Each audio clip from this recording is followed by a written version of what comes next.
So, you finally cracked the TikTok code and your earnings are piling up. Let's get that money into your Kenyan bank account, fast and easy. First things first, open your TikTok app and tap on Profile at the bottom right corner.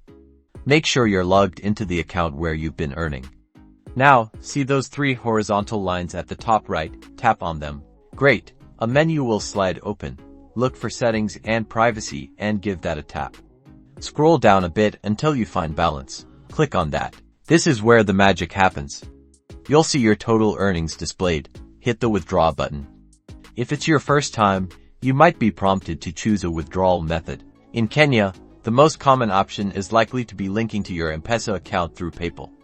If prompted, follow the on-screen instructions to securely link your PayPal and then MPesa. Once your PayPal is linked, enter the amount you want to withdraw.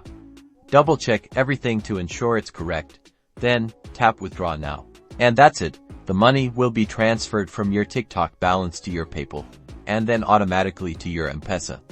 Keep in mind that there might be some small transaction fees. Withdrawal times can vary, but generally, it should reflect in your MPesa within a few business days. Now go enjoy your earnings. Don't forget to subscribe for more TikTok tips.